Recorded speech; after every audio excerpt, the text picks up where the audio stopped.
दोस्तों नमस्ते। लक्ष्य एकेडमी कवर्धा में आप सभी का हार्दिक स्वागत है और मैं आपका संजय पुनः एक वीडियो लेकर आ गया हूं दोस्तों। और आज हम देखने वाले हैं भारत की जो संविधान है, संविधान का भाग 1, जो एक परीक्षाओं के दृष्टिकोण से बहुत ही ज़्यादा इम्पोर्टेंट टॉपिक है दोस्तों। और हम जो भारत का जो भारत के संविधान का भाग 1 भारत संघ एवं उसके राज्य क्षेत्र, भारत संघ एवं उसके राज्य क्षेत्र के बारे में आज हम विस्तृत चर्चा करेंगे।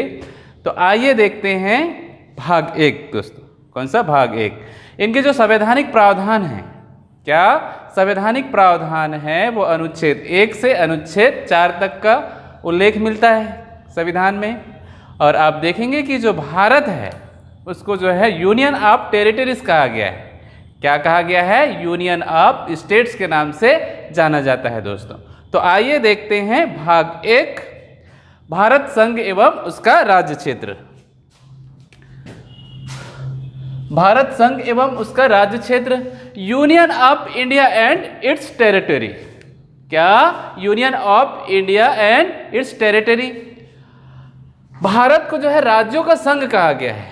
क्या कहा गया है? भारत को राज्यों का संघ। आप देखेंगे दोस्तों कि जो भारत है, विभिन्न जो राज्य है, 28 राज्य 28 राज्य और 8 केंद्र शासित मिलकर जो है क्या बनाते हैं? भारत संघ का निर्माण करते हैं दोस्तों।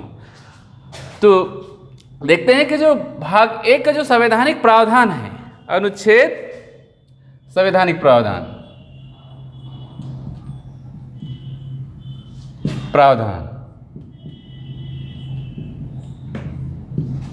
अनुच्छेद 1 से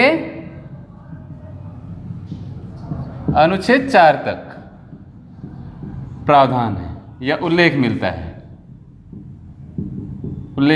दोस्तों। संविधान में अनुच्छेद 1 से अनुच्छेद 4 तक उल्लेख मिलता है। आगे चलते हैं दोस्तों।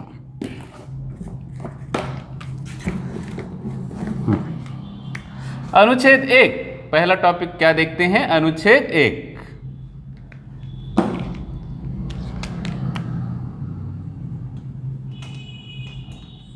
अनुच्छेद 1,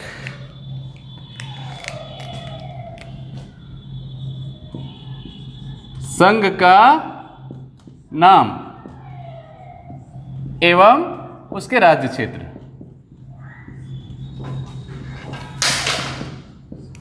अनुच्छेद 1 में क्या उल्लेख मिलता है दोस्तों? संघ का नाम एवं उसके राज्य क्षेत्र। संघ का नाम एवं उसके राज्य क्षेत्र। इसमें शर्तें आप देखेंगे। संघ का नाम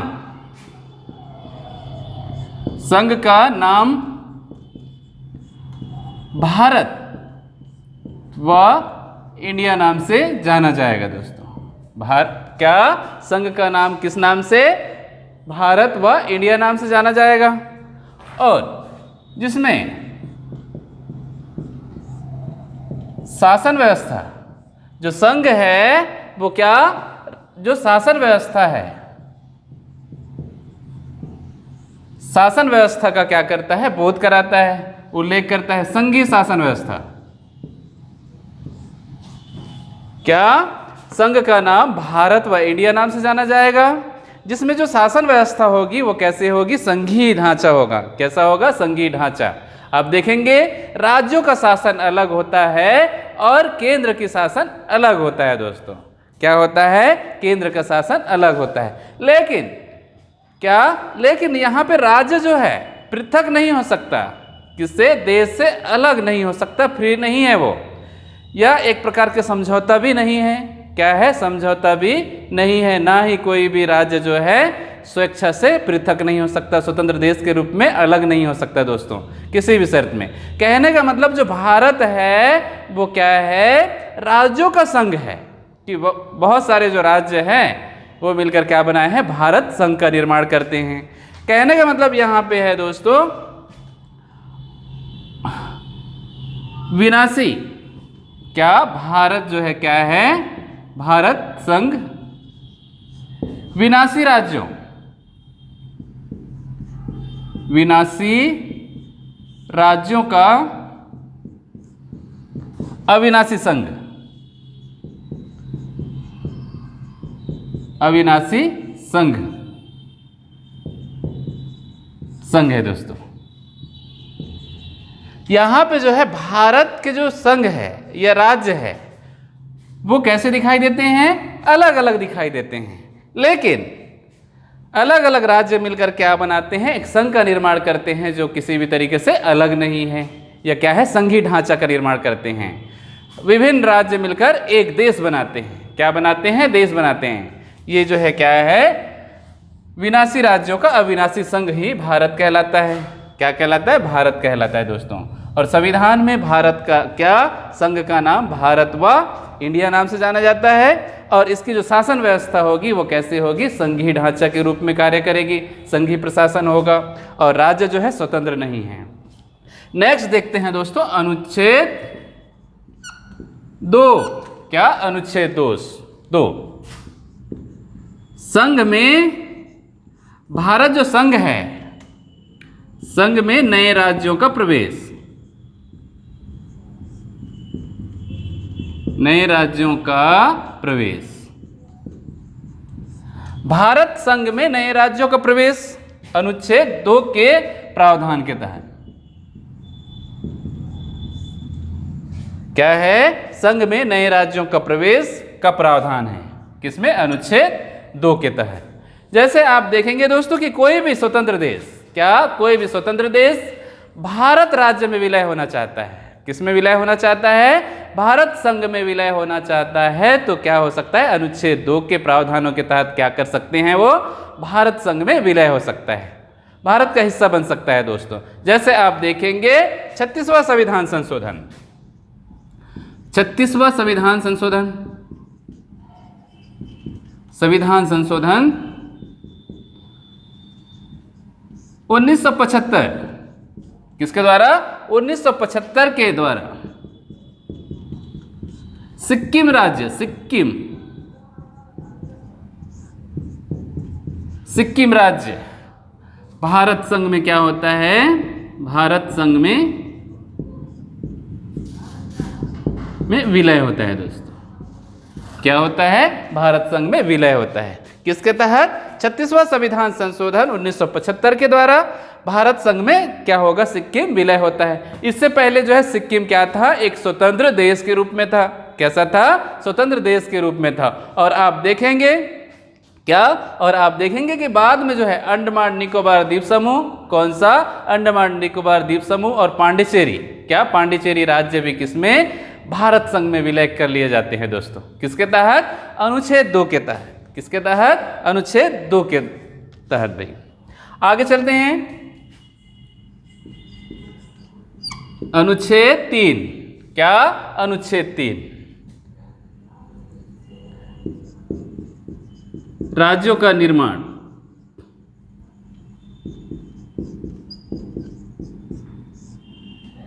क्या? अनुच्छेद 3 के प्रावधानों के अंतर्गत राज्यों का निर्माण, राज्यों की सीमाओं में परिवर्तन। क्या? राज्यों की सीमाओं में परिवर्तन, राज्यों के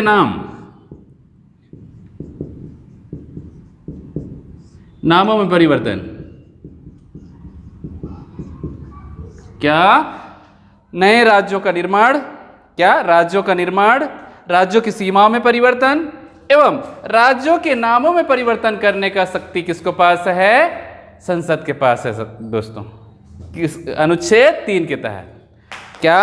अनुच्छेद 3 के तहत जो है ये शक्ति किसके पास है? संसद के पास है। संसद जो उचित समझे, क्या? संसद जो है क्या कर सकती है? जो उचित समझे इनमें क्या कर सकती है? बदलाव कर सकती है। क्या कर सकती है? बदलाव कर सकती है ना। जैसे इसकी जो कुछ शर्तें हैं आप देखेंगे। पहला प्रावधान क्या होगा? राज्यों का पुनर्निर्माण, पुनर्गठन। क्या? राज्यों का पुनर्गठन। जैसे आप देखेंगे कि एक बड़ा जो राज्य है, क्या? एक राज्य से एक से अधिक राज्यों में क्या कर सकता है?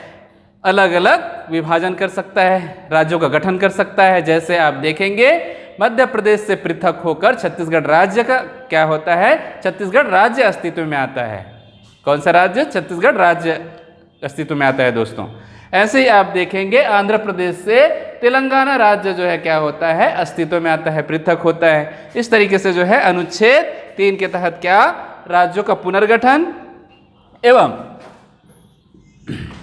राज्यों की सीमाओं में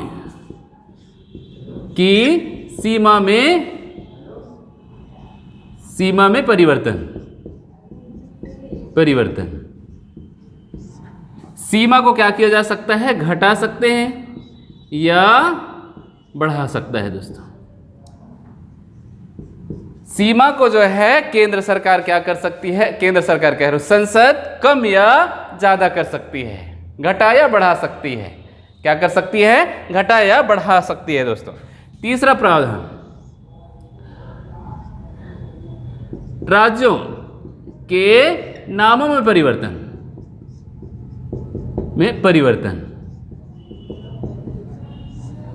संसद संसद जो उचित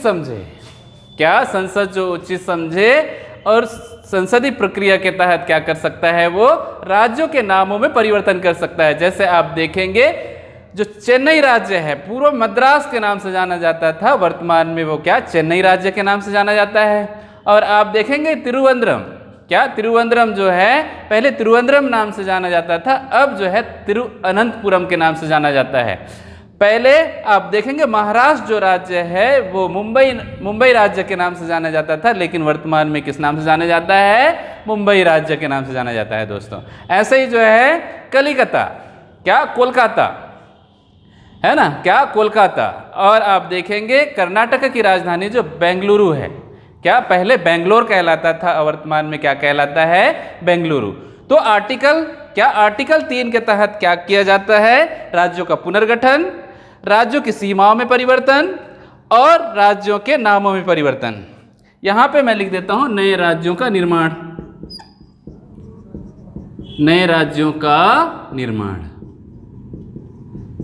निर्माण करने की शक्ति किसके पास है, संसद के पास है। किसके पास है दोस्तों, संसद के पास।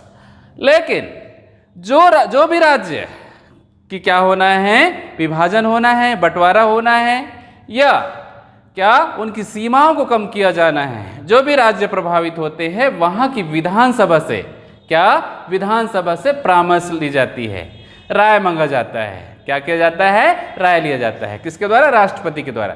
लेकिन अगर वहां की उस राज्य की विधानसभा क्या करेगी, परामर्श देगी, तो संसद या राष्ट्रपति उसको मानने के लिए बाध्यता नहीं है दोस्तों। किसी प्रकार से कोई भी बाध्यता नहीं है। यहां पे राष्ट्रपति अपने विवेक से क्या कर सकता है, फैसले ले सकता है।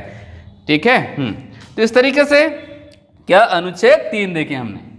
आगे चलते हैं हम अनुच्छेद 4।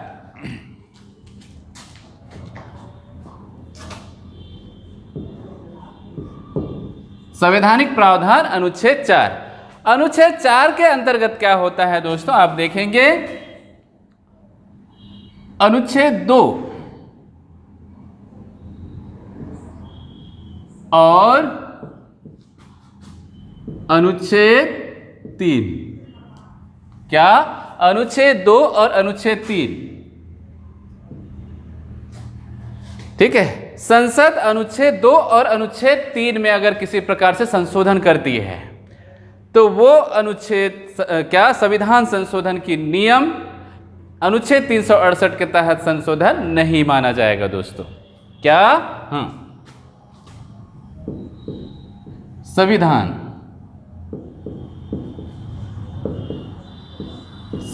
संशोधन, क्या, संविधान संशोधन। ठीक है। अनुच्छेद 2 और अनुच्छेद 3 में संविधान संशोधन की नियम अनुच्छेद 368 लागू नहीं होगा। क्या नहीं होगा, लागू नहीं होगा। कहने का मतलब यहां पे दोस्तों कि अनुच्छेद 2 जैसे नए राज्यों को भारत संघ में प्रवेश करने, और तीसरा आप देखेंगे राज्यों की सीमा, नए राज्यों का निर्माण एवं क्या राज्यों के नाम में परिवर्तन करने का किसी प्रकार से संशोधन किया जाना हो तो अनुच्छेद 4 के तहत होगी। ना कि अनुच्छेद 368 का जो संविधान संशोधन की नियम है उसके तहत।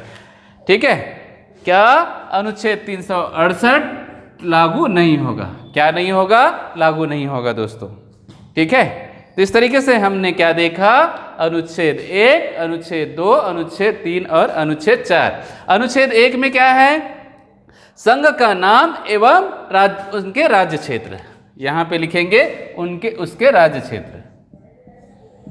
संघ का नाम भारत व इंडिया नाम से जाना जाएगा, जहां पर शासन व्यवस्था कैसे होगी? संघीय शासन व्यवस्था होगी दोस्तों। ठीक है, हाँ। अनुच्छेद 2, संघ में नए राज्यों का प्रवेश का प्रावधान। अनुच्छेद 2 के तहत क्या है? नए राज्यों का प्रवेश का प्रावधान है। अनुच्छेद 3, राज्यों का निर्माण। क्या? नए राज्यों का निर्माण एवं राज्य की सीमा में परिवर्तन एवं राज्यों के नामों में परिवर्तन करने का प्रावधान किसमें है? अनुच्छेद 3 के अंतर्गत है दोस्तों। और अनुच्छेद 2 और अनुच्छेद 3 में किसी प्रकार से संशोधन किया जाना है तो अनुच्छेद 4 के तहत किया जाएगा, ना कि संविधान संशोधन की जो नियम है अनुच्छेद 368 के तहत होगी दोस्तों। इतना याद रखेंगे आप। आगे देखते हैं दोस्तों।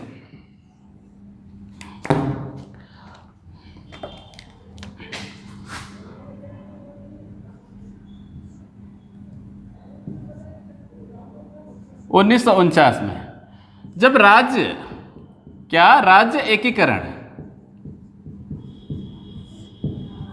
क्या राज्य एकीकरण हो रहा था या राज्य एकीकरण नियम लागू हुआ तो क्या होगा? जो है भारत संघ में आप देखेंगे भारत और पाकिस्तान दो अलग अलग गणराज्यों का क्या होता है? विभाजन होता है दोस्तों। क्या होगा? अस्तित्व में आता है। उस समय क्या होगा? आप देखेंगे भारत में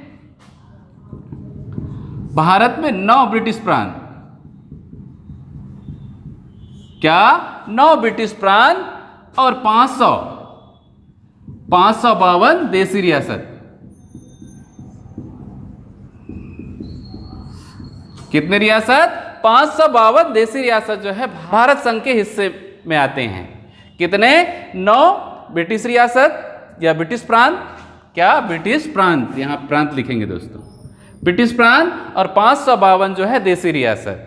ठीक है, लेकिन आप देखेंगे कि जो हैदराबाद,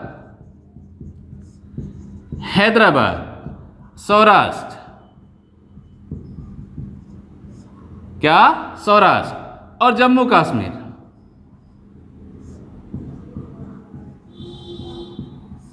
कौन कौन से राज्य? हैदराबाद रियासत, सौराष्ट्र रियासत और जम्मू कश्मीर रियासत भारत में विलय नहीं होना चाहते। और आप देखेंगे जो हैदराबाद है वो स्वतंत्र देश के रूप में रहना चाहता है। किसके रूप में रहना चाहता है? स्वतंत्र देश के रूप में रहना चाहता है।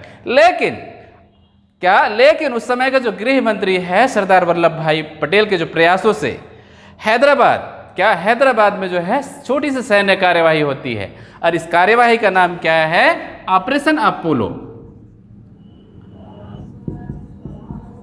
ऑपरेशन अपोलो के नाम से क्या एक सैन्य कार्यवाही होती है। इस कार्यवाही का नाम क्या होता है? ऑपरेशन अपोलो के माध्यम से क्या होगी? सैन्य कार्यवाही होती है और क्या सैन्य कार्यवाही के बाद जो है इसको भारत में विलय कर लिया जाता है। और जो सौराष्ट्र है, क्या सौराष्ट्र जो रियासत है वो पाकिस्तान में विलय होना चाहता है, लेकिन भारत के रास्तों से होकर वहां पे गुजरना होता, भारत के बीचों बीच में था। और यहां पर जो है सरदार वल्लभ भाई पटेल क्या करते हैं? जनमत संग्रह, क्या जनमत संग्रह के द्वारा क्या होगा? सौराष्ट्र भारत संघ में विलय कर लिए जाते हैं। लेकिन पेच कहां फंस जाती है? जम्मू कश्मीर में, क्योंकि जम्मू कश्मीर का जो राजा था वो हिंदू था, लेकिन वहां का जो बाहुल्य था, जनसंख्या है वो मुसलमानों के अधिक थी। उस स्थिति में क्या था? जो राजा हरि सिंह है वो स्वतंत्र रहना चाहता है। उस स्थिति में क्या होगी? पाकिस्तान उसी समय क्या कर देती है? हूणों की वेशभूषा में आक्रमण कर देती है। और वो आक्रमण से सुरक्षा के लिए राजा हरि सिंह किससे? भारत के जो प्रधानमंत्री है जवाहरलाल नेहरू, उससे मदद मांगते हैं। क्या करते हैं? मदद मांगते हैं। लेकिन आप देखेंगे कि वहां पे जो है बहुमत किसकी थी? जनसंख्या मुसलमानों की अधिक थी। इसीलिए जो है उमर अब्दुल्ला के जो दादाजी हैं, क्या उमर अब्दुल्ला के जो दादाजी हैं, उनसे जो है क्या, क्योंकि वो वहां का क्या रहेंगे? सबसे अस्तित्वशाली नेता। और राजा हरि सिंह की परामर्श लेकर क्या करते हैं, जवाहरलाल नेहरू जो है विलय पत्र, क्या विलय पत्र के माध्यम से क्या की जाती है, भारत संघ में विलय कर लिया जाता है दोस्तों। विलय पत्र, यहाँ पे जनमत संग्रह, क्या स्वराष्ट्र जनमत संग्रह, जम्मू कश्मीर विलय पत्र के माध्यम से भारत संघ में विलय कर लिए जाते हैं। और उसके बाद जो है 1949 में, क्या 1949 में राज्यों का वर्गीकरण किया जाता है दोस्तों। क्या किया जाता है, वर्गीकरण किया जाता है और 4 वर्गों में बांटा जाता है, राज्यों को बांटा गया। कितने वर्गों में, 4 वर्गों में बांटा गया। का वर्ग वाले राज्य, दूसरा जो है खा वर्ग, कौन से राज्य, खा वर्ग वाले राज्य, तीसरा जो है गा वर्ग वाले राज्य, और चौथा जो है घा वर्ग वाले राज्य। कितने राज्य, का वर्ग वाले राज्य, खा वर्ग वाले राज्य, गा वर्ग वाले राज्य और गा वर्ग वाले, 4 वर्गों में राज्यों का क्या किया गया, वर्गीकरण किया गया। क्या किया गया, वर्गीकरण किया गया। का वर्ग वाले राज्य वे राज्य थे जो भारतीय अधिनियम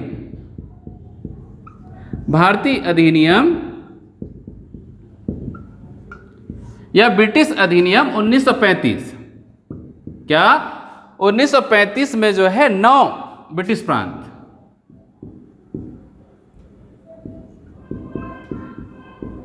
कितने, 9 ब्रिटिश प्रांत वाले जो राज्य हैं, जैसे आप देखेंगे बिहार, क्या बिहार, बंबई, कलकत्ता, मद्रास, क्या मद्रास, उड़ीसा, मध्य प्रांत, जम्मू कश्मीर, मध्य प्रांत, पंजाब आदि जो रियासतें हैं, क्या 9 ब्रिटिश प्रांत, क्या 9 ब्रिटिश प्रांत हैं, वो जो है का वर्ग वाले राज्य के अंतर्गत आते हैं दोस्तों। कौन से राज्य के अंतर्गत, का वर्ग वाले राज्य, जो 1935 या भारतीय अधिनियम 1935 के तहत जो है क्या होंगे, प्रांतों का दर्जा मिलता है, वे प्रांत जो है किस में आएंगे, का वर्ग वाले राज्यों में। खा वर्ग वाले राज्य जो है कौन से आएंगे, बड़े देशी रियासतें,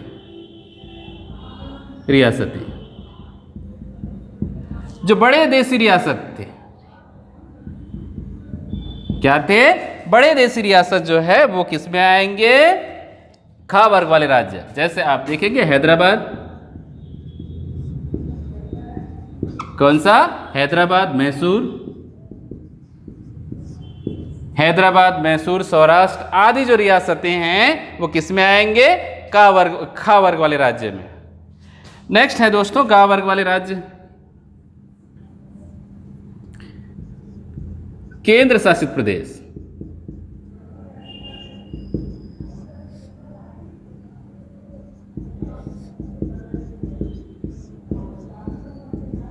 कौन से प्रदेश, केंद्र शासित प्रदेश, जहां पे उपायुक्त कौन होते थे उस समय, उपायुक्त होते थे दोस्तों। जैसे आप देखेंगे अजमेर, गुलबर्ग, क्या गुलबर्ग,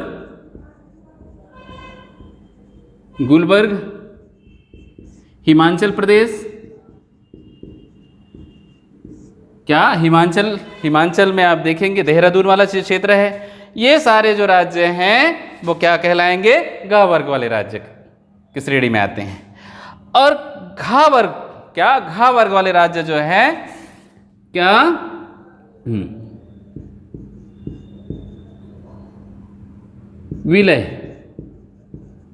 विलय के माध्यम से भारत संघ का हिस्सा बने हैं दोस्तों, हिस्सा बने। ऐसे राज्य जैसे सिक्किम आप देखेंगे, कौन से राज्य, सिक्किम, अंडमान और पांडिचेरी, क्या पांडिचेरी, ये राज्य किस में आएंगे, घा वर्ग वाले राज्य। कौन से राज्य के श्रेणी में आते हैं, घा वर्ग वाले राज्य। आगे चलते हैं दोस्तों, राज्य पुनर्गठन आयोग की स्थापना होती है 1953 में। क्या होगी, राज्य पुनर्गठन 1953 में। फजल अली आयोग, फजल अली आयोग।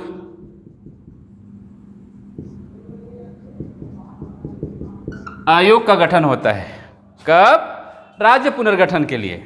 किसके लिए? राज्य पुनर्गठन के लिए।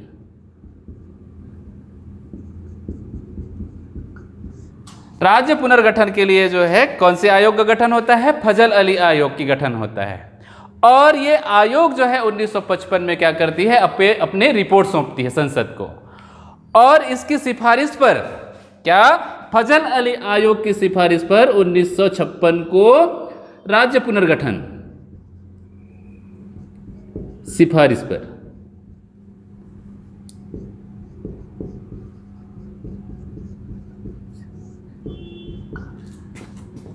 राज्य पुनर्गठन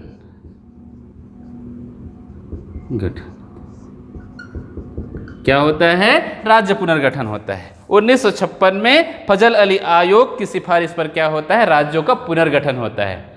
और राज्यों का पुनर्गठन होने के बाद जो है 14 राज्य, क्या? 14 राज्य और 6 केंद्र शासित प्रदेश।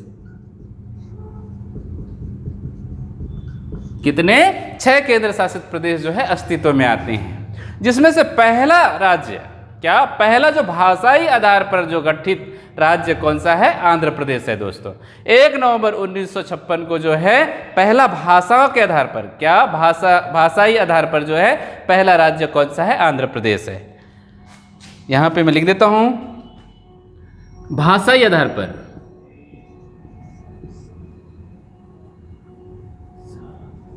भाषाई आधार पर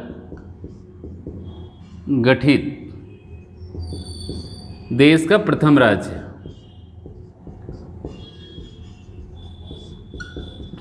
आंध्र प्रदेश है दोस्तों। आंध्र प्रदेश